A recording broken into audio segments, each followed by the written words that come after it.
दादा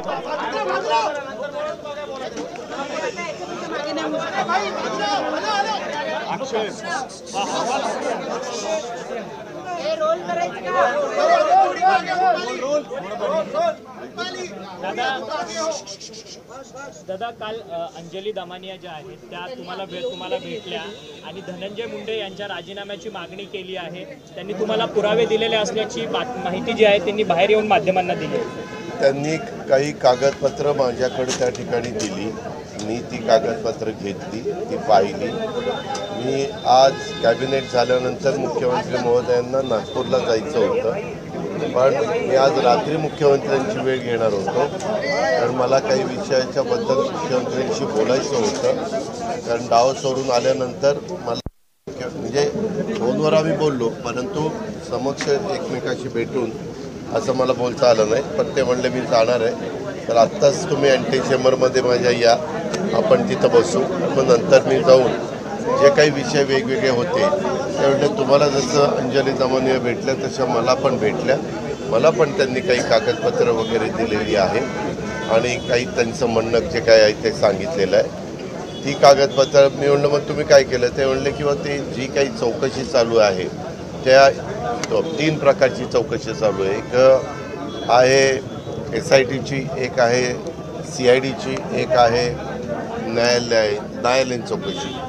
तर त्या संदर्भात CID आणि SITच्याकडं ती माहिती, कारण उद्याच्याला कुणी पुरावे दिले तर त्याची पण शहानिशा करायला लागते, त्या पद्धतीनं ते दिलेले आहेत।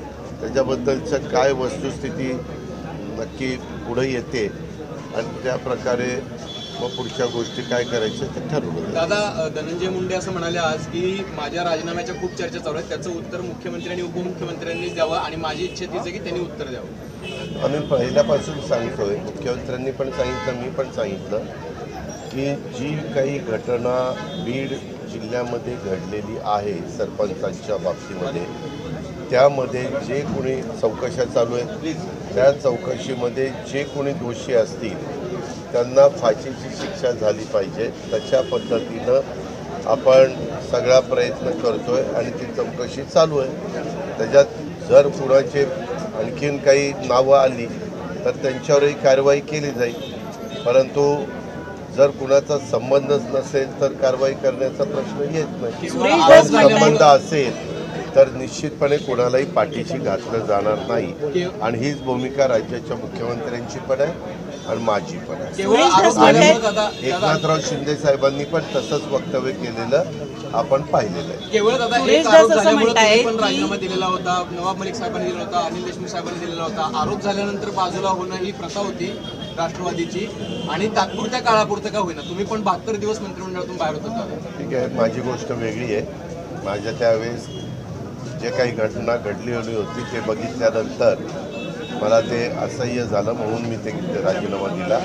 आता चौकशा चालू आहेत, तर चौकशीमध्ये मी पुन्हा तुम्हाला सांगतोय, दोषी कुणीही असलं तरी त्याला पाठीशी घातलं जाणार नाही, कारवाई केलीच जाईल। सुरेश धस म्हणतायत की धनंजय मुंडेंचा राजीनामा मुख्यमंत्र्यांनी का घ्यावा, अजित पवारांनी तो घेतला पाहिजे, त्यांनी ते मान्य केलं पाहिजे। सुरेश धसला काय वाटतंय त्याला मला काही त्याच्याशी घेणं देणं नाही।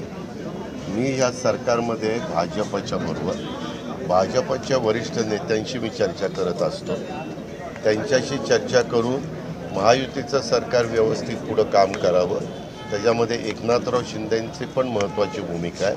त्याच्यावर आम्ही निर्णय घेताना आम्ही प्रमुख लोक बसतो आणि निर्णय घेत असतो। असं वेगवेगळ्या पक्षातले खालचे कार्यकर्ते बोलायला लागले तर त्याला काही अंतच राहणार नाही। त्याच्या संदर्भामध्ये जी भूमिका असेल ते अमित शहा आम्हाला सांगतील, भाजपची आम्हाला देवेंद्र फडणवीस साहेब सांगतील, आम्हाला चंद्रशेखर बावनकुळे साहेब सांगतील, आम्हाला नड्डाजी सांगतील, हे बरोबर आहे ना। परंतु दादा धनंजय मुंडे हे सातत्यानं माध्यमांवरती खापर फोडतात आहे। एकीकडे महायुती मीडिया ट्रायल सुरू आहे, परंतु महायुतीचेच नेते मंडळी जे आहेत ते धनंजय मुंडेवरती आणि वाल्मिक कराडांवरती आरोप लावतात। नेते मंडळी नाही, खालचे कार्यकर्ते, नेते मंडळींशी मी संपर्कात आहे। तुम्ही कुणाला नेते समजता ते मला माहिती नाही। मी ज्यांना नेते समजतो ते वेगळे आहेत आणि तुम्ही ज्यांना नेते समजतात ते माझ्या दृष्टीनं पक्षाचे नेते नाही. सुरेश दास असतील, अंजनजी दमानी असतील. पहिल्यांदा बीडला आपण जाणार आहात, कशा तो पद्धतीने 30 तारखेला मी उद्याच रात्री माझी सगळी कामं करून संभाजीनगरला जाईल आणि तिथून रात्री उशिरा जाता आलं तर रात्री उशिरा किंवा सकाळी अर्ली मॉर्निंग मी बीडला जाईल. अर्धा दिवस मी बीडला आहे. मी तिथले पालक सचिव वाघमारे आहेत, त्यांनाही मी सूचना केलेली आहे की तुम्ही पण या, कारण पालक सचिव असले की आणखीन मला सोयीचं होईल. आणि बाकीचे जे कोणी DPCचे मेंबर असतात त्यांनाही निमंत्रित केलेलं आहे. DPCच्या करता जे अधिकारी वर्ग लागतो त्यांनाही सूचना दिलेल्या आहेत. म्हणून दुपारी तिथून निघून मग संध्याकाळी आपली ह्याची मीटिंग आहे पुण्याची. मी पुण्याची मीटिंग करणार आहे तिथल्याची, म्हणजे DPCची. दादा, नाना पटोले असतील, सुप्रिया सुळे असतील, हे सगळे वारंवार हे म्हणतात की आजपर्यंत नैतिकतेच्या आधारावर अनेक जणांनी जेव्हा आरोप झाले तेव्हा राजीनामे दिले. या सरकारमध्ये नैतिकता राहिली नाही आणि म्हणून ते धनंजय मुंडेंचा राजीनामा घेत नाही. आमच्या सरकारमध्ये नैतिकता आहे का नाही ते आम्हाला चांगलं माहिती आहे. बाकीच्यांनी फुकटचा सल्ला देण्याची गरज नाही. परंतु दादा सुप्रिया सुळे म्हणतात या प्रकरणामध्ये, बीडच्या प्रकरणामध्ये अजित पवारांना टार्गेट केलं जातं भाजपकडनं. मला त्याबद्दल काहीच म्हणायचं नाही. आम्ही भाजप, शिवसेना आणि राष्ट्रवादी काँग्रेस या 3 पक्षाचं सरकार आहे.